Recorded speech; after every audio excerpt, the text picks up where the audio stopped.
Hey friends, how are you? We're going to do the world's quickest run through of labor markets because I don't think it is the most important thing in the world. It's actually really cool and you might use it later on, but we're going to go really, really fast here for 100 reasons. And the biggest one is I'm not going to have this on the final. I don't think there's anything on the final about this. It's relatively easy to understand. You will use it a lot in future semesters. And so if you are going to go into any kind of meaningful econ, I want you to have some of the language for it, but I don't want you to do a whole lot with it. In fact, if it's fall 2024, I'm even going to let you skip the homework. So I'll explain more about that in the Zoom channel. Other semesters, I'm not making any promises.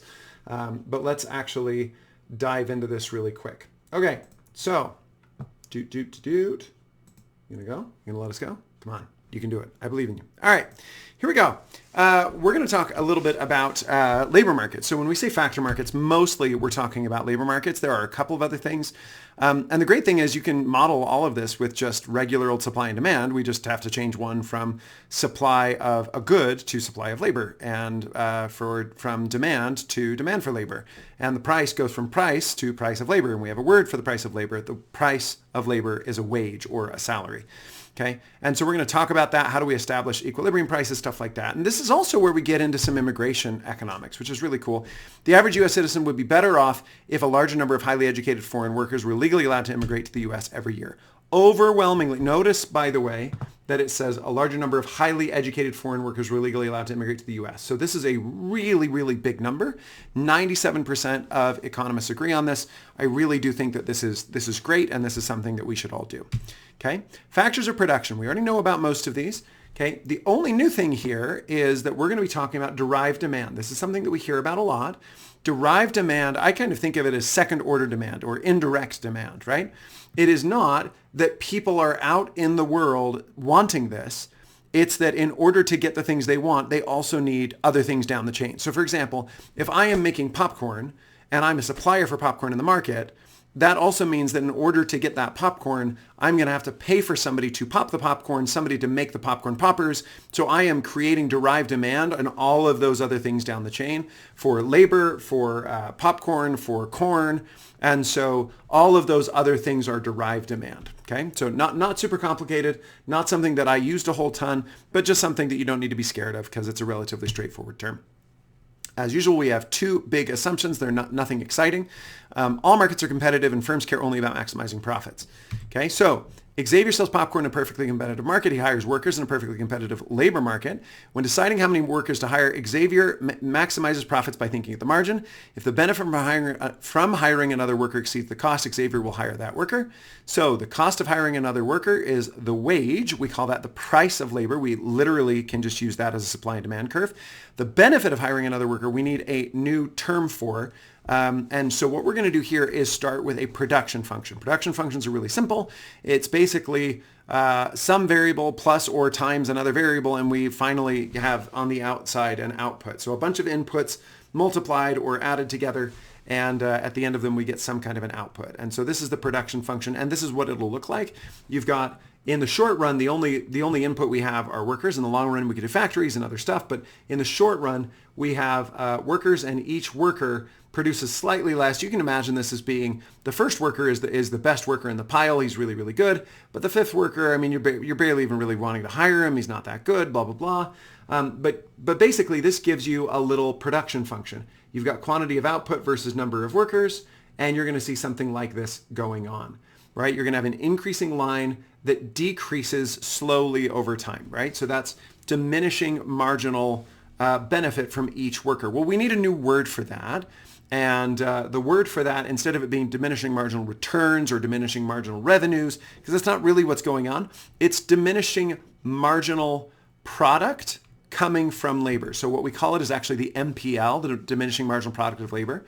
MPL, which is just the change in Q over the change in L, right? This is very much like an elasticity almost. You've seen this kind of stuff before. Those of you who are smart are already looking at this and going, wait a minute, I think I remember something like this in calculus. Yeah, MPL is a pretty straightforward calculus term. You just take a derivative. But all you need to know really for this chapter is what MPL refers to. Not super scary, okay? Diminishing marginal product is the marginal product of an input declines as the quantity of the input increases, okay? So The problem here is that the cost of hiring another worker is measured in dollars, but the benefit of hiring another worker is measured in units of output. So we've come up with a tricky way to convert MPL into dollars so we can compare across the two. And it's called the VMPL. And that just means the value of the marginal product of labor. And so it's price times the marginal product of labor. Okay? The marginal product of an input, labor, times the price of the output. And that just gives us a sense of what's going on here. So go ahead and pause, try out this problem. I'm going to read it to you. Try it the best that you can, and then we'll go over it together. Active Learning 1, Xavier's truck MPL and VMPL. Use the table given in example 1b, which shows Xavier's popcorn truck input and output. The price of popcorn is P equals $5 per bucket of popcorn. A, calculate MPL and VMPL. Fill them in the blank spaces of the table. B, then graph a curve with VMPL on the vertical axis, L on the horizontal axis. So here we go. The marginal product of labor is the change in Q divided by the change in L. Okay, so in this one, they've made it really nice because the change in L is going to be 1 for each of these. So they've made it really, really simple. We can just figure out the marginal, the change in the Q for each one, and then we can figure out the VMPL as soon as we're done. So go ahead and try to calculate this, and then we'll do it together. Here we go. 30, 25, 20, 15, 10. We're just figuring out the change in each of these. Then the VMPL is just multiplied by the price. Xavier's production function exhibits diminishing marginal product. MPL falls as L increases. That's pretty normal. We can assume that. And to get that answer, I believe that they said that it's 5. So you just multiply all of these. That's VMPL. Not super scary, not super confusing. What does the VMPL curve look like? Well, Xavier's curve is downward sloping due to this diminishing marginal product. Excuse me. I'm always recording these when I'm yawning, so apologies for that. Let's look at Xavier's labor demand. The VMPL curve, this is how much money or the wage that he's going to pay. This is the number of workers. Suppose the wage is W equals $90 a day. How many workers should Xavier hire? If the wage is right in here somewhere, then you can tell that it's going to be somewhere over there. So let's see if I'm right. Yeah, I was right. So it's going to be 3 workers exactly. Okay. At any smaller L, increase profit by hiring another worker. At any larger L, increase profit by hiring one fewer worker. This is kind of like marginal revenue equals marginal cost, right? This is the place where I can get the most benefit right here. If I could get more benefit, then I should hire another person. But at that point, I'm not going to make more money. So I'm going to keep hiring marginal. And by the way, this is useful because you can think about this for marginal analysis, and it will really, really help you if you're running a business. How many people should I hire? How much does each person contribute to the bottom line? If it costs me $100 and I get $100, then I should hire the person. If I get any less than that, I should not hire the person. And so this is a really simple, rational analysis of how to do this. Okay. VMPL and labor demand. So for any competitive profit maximizing firm, to maximize profits, hire workers up to the point where VMPL is equal to wage, right? In other words, this really is the marginal product of labor times the price, the value, the VMPL, higher until that is equal to the wage. So it really is MR equals MC in just a different terminology, okay? So now that you know all of the model of the firm and all of that stuff, this should be pretty intuitive for you. Well, the VMPL curve is the labor demand curve. That is telling you how much people are willing to buy because it tells you how much they're going to get out of hiring labor. By the way, what's a little bit tricky here is we're used to demanders being consumers. We're used to sellers being big producers, big companies and stuff like that. Well, this is the one where it flips. You are a seller of one thing your whole life. It's labor. And you're a buyer only of labor when you are able to employ other people. So in this case, corporations are demanders and you and I are sellers of our labor. And that's really interesting to think about. But all this is over time, you're going to see, we're just going to model this with regular old supply and demand curves. The only difference is that we're going to shift some of these letters to wages instead. What causes the labor demand curve to shift? This is the same kind of thing that you would see with a regular supply and demand curve. So an increase in price increases VMPL, which is the demand curve. Technological change, so if it increases the MPL, so you can think of this as computers get better, so all of my workers are more effective. The supply of the other factors of production, these are all things that can shift the labor demand curve. Oh, why did they put this slide in? I don't know why this is here. I think this is from something in the book, and I just don't think it's super useful. I guess they just really wanted to show you that diminishing marginal product is related to increasing marginal cost. And that's fine. I mean, I think that's not super exciting, but I guess that's useful somehow. Oh, now they're doing some ugly math, and I don't know why. Anyway, if you want to read over that, that's fine. Like I said, I don't think it's the most important stuff. One of the things that I really like about this is from your perspective, as you're thinking about supplying labor, you have a trade-off between work and leisure, right? Just relaxing, binge watching Netflix or whatever. And so the way to think about this is the opportunity cost of leisure. So when the wage increases, the opportunity cost of enjoying leisure goes up. And so that there's a great little comic there that makes us all want to cry. And this gives us the labor supply curve. So now we know that this is the labor supply curve, and this is basically, by the way, you'll notice it's pretty inelastic. There aren't many substitutes for work. The only one that we really have is leisure. Okay. An increase in W is an increase in the opportunity cost of leisure. People will respond by taking less leisure and by working more. So when wages go up, people will go back to work at higher rates. Now, there can also be changes in preference. So what causes labor supply curve to shift? Changes in preferences. So for example, an increase in labor force participation of women, changes in alternative opportunities. So the supply of labor in any one labor market depends on the opportunities available in others. And of course, the biggest one is immigration, right? So women over the last 100 years have gone back to work in very large numbers.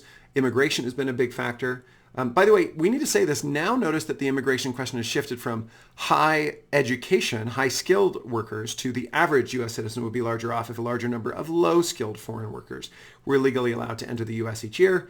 And now there's a little bit more disagreement. Now notice 63% is still overwhelming, but it's not quite as clear. And there are some who go, I'm not so sure. Like, let's look at this. Okay. Equilibrium in the labor market. If we look at this one, the wage is going to adjust to balance S&D just for for labor, just like we were before. Remember, the wage always equals the value of the marginal product of labor. I really feel like I'm reading this, but to me it seems kind of obvious. Any event that changes the supply or demand for labor must change the equilibrium wage and the VMPL by the same amount. That's just another way of saying if we move one thing, then everything in the graph moves. Let's do an active learning really quick. We're flying through, but I feel like this isn't very hard, and I'm going to let you skip the homework, at least in fall of 2024. In each of the following scenarios, use a diagram of the market for domestic auto workers to find the effects on their wage and employment. A, baby boomers who worked in the auto industry retire. B, car buyers' preferences shift toward imported autos. C, technological progress boosts worker productivity in the auto manufacturing industry. Let's go through these one at a time. A, if half of baby boomers retired and the other half will retire within the next 10 years, that's just a labor supply decrease, right? That's a shift left. So you're going to see prices, wages go up. Not very complicated. You can think of this just like any other supply and demand curve. And so that's that. Wages will go up and the total amount of labor will go down. You can imagine what that's going to do for the total output in that industry. Okay, let's look at the next one. A fall in the demand for U.S. autos decreases the price of autos. So the VMPL is equal to the price of autos times MPL also is going to fall. VMPL is the labor demand as we established at the beginning of the chapter. And so here we go. A fall in the demand for U.S. autos reduces P. At each L, VMPL goes down. Labor demand curve is going to shift left. Okay, so you're going to have lower prices for labor. You're also going to have less labor. Okay, relatively straightforward. Again, I think that this is fairly simple. If you know your supply and demand curves well, the only thing that's scary is what the heck is W? What the heck is L? Well, W is just a wage. It's just a price of labor. L is just a quantity of labor. This is a supply and demand curve with a few other words. The big scary one is VMPL, but it's not actually all that scary in my view. Once you know what MPL means and what VMPL means, it's pretty straightforward stuff. Okay, C, the market for auto workers. I'm trying to remember what happened in this third one. At each L, MPL rises. Technological progress, right? So you become worth more. You can create more output with the same number of hours. That just means that people are going to want more of that because it's worth more to them. So the labor demand curve is going to shift to the right. W and L are both going to increase. Productivity. This is a really important thing. Productivity just means that one person, how much can they produce? And productivity goes up when you have technological change or factories or other things, and that's a really good thing. Our theory implies that wages are tied to labor productivity, and that's actually what we see in the data. When you are more productive, you command better wages, and that's a good way to think about how can you be as productive as possible in terms of outputs, because then people are going to want to reward you more. Okay, let's shift now. We've looked at labor, workers, which is probably the best and most relevant thing that you're going to see, but it is important to mention land and capital, rental prices, purchase prices, all that kind of stuff. And how do we decide on this? The determination of the rental price is analogous to the determination of wages. There's no change here. The only thing that is going on is we need a new term for what's going on. This is a very standard supply and demand graph. All that's going on here is instead of the value of the marginal product of labor, we're going to call it the value of the marginal product of land. So it's going to be VMP of land equals the land's rental price. And again, that's pretty straightforward. The rental price of land adjusts to balance supply and demand for land. So you can see it those two ways. Okay. Here's the market for capital. This one's a lot more interesting when you start to think about, okay, how much capital do you need? What is the cost of capital? What's the price of capital? Well, those are interest rates. Firms increase the quantity of capital to rent until the value of the marginal product of capital equals the capital's rental rate. The rental price of capital adjusts to balance supply and demand for capital. I need to not record these late at night. And by late at night, I mean 9 o'clock because I'm a very old man. Buying a unit yields a stream of rental income. The rental income in any period equals the value of the marginal product. Hence, the equilibrium purchase price of a factor depends on both the current VMP and the VMP expected to prevail in future markets. I don't think this is super important. If you take a labor econ class or an input econ class, they will cover this in way more depth. I don't think it's on the final, but you shouldn't be scared of marginal product of labor. You should not be scared of value of marginal product of labor or VMP of some other thing like capital. Everything else kind of follows. And if you just did 20 problems on this, you go, oh, this is just the same thing we did, just with other words. And it really is. Okay. So don't be too scared. Linkages among the factors of production. Factors of production are used together in a way that makes each factor's productivity dependent on the quantities of the other factors. Example, an increase in the quantity of capital, the marginal product and rental price of capital fall. Having more capital makes workers more productive. MPL and WIs. Okay. Unless they were compensated by others, many low-skilled American workers would be substantially worse off if a larger number of low-skilled foreign workers were legally allowed to enter the U.S. every year. In other words, there are winners and losers to this, and we believe that. And in fact, we've believed in that for a long time. We do recognize that letting people into the country hurts some people, and particularly low-skilled workers. It's not going to affect me as much as it's going to affect somebody who is going to be put out of work by somebody coming from a poorer country. And that's worth talking about. And so there are ways to compensate, and there's conversations that can be had there. But there are some ways to do that. In conclusion, the neoclassical theory of income distribution is a theory developed in this chapter. And the way that we basically outline this is factor prices are determined by supply and demand, just like we did with any other supply and demand. Each factor is paid the value of its marginal product, and it's used by most economists as a starting point for understanding the distribution of income. So if you understand this, then you can start to figure out why do different areas of the economy make this much money. You can already start to think what an economist might study if they want to do labor market analysis, and they could do some really cool stuff by saying, okay, how much productivity is there in that market? What is the MPL? What is the VMPL? And they can start to figure out, is it because people are being mistreated, or is it because that's just the sensible amount that they should be getting paid? Okay, let's do a think, pair, share, and then we're done. I think we've done a nice job, even though it's been really, really quick. You were watching a debate about immigration on public television with a friend. The participants represent two camps, organized labor and corporate industry. Organized labor argues against open immigration, while U.S. industry argues in favor of more open immigration. Your friend says, I can't believe that these two groups can't get together on this issue. Both firms and workers join forces to produce our industrial output. I would think that their interests would be similar. Maybe a better arbitrator could help these groups find a position on immigration that would satisfy both groups. I want you to think about this. If there were open immigration, what would happen to the value of the marginal product of labor and the wage?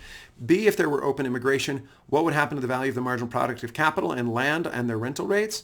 C, are the positions that each group takes on immigration consistent with their interests? Explain, is there likely to be a solution to satisfy both? Yes or no, why or why not? So I really like this question. I think it's really interesting. Let's start with A. What would happen to the value of the marginal product of labor and the wage?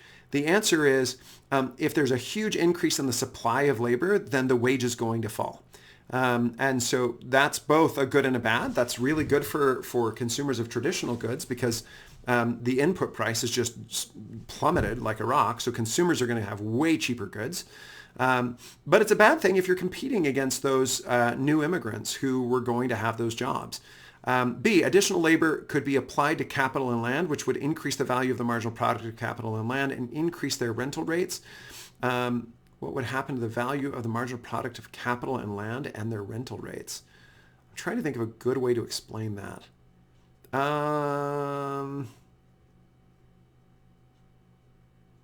I don't like the way that they do that. If there were open immigration, what would happen to the value of the marginal product of capital? Well, the comparative, yeah, but I don't think that. I'm going to pause on B and think about it for a semester and then maybe come back and re-record this video. I don't want to mislead you guys because I'm not sure I have a good explanation for that. Are the positions that each group takes on these actually consistent with their interests? Explain, as they're likely to be a solution that satisfies both. Let's start with, are they consistent? Yeah, organized labor wants to keep wages high. So they want to restrict immigration, and that makes sense. Corporate interests, on the other hand, want to raise the return to capital and land, so it hopes to allow open immigration. These really are, so in other words, is there a solution that satisfies both? The answer is no. One wants to go west, one wants to go east. What's the compromise, right? In this case, the compromise is that nobody moves anywhere. And that makes sense. Organized labor is trying to keep wages high, and organized labor has very, very long been an enemy or an opponent to immigration for that exact reason. The economy's, let's just review really quickly. The economy's income is distributed in the markets for the factors of production, labor, land, capital. The demand for factors is a derived demand, comes from firms that use the factors to produce goods and services. Competitive profit maximizing firms hire each factor up to the point at which the value of the factor's MP equals its price. I do like that. I think that's a good rule. It's just MR equals MC all over again.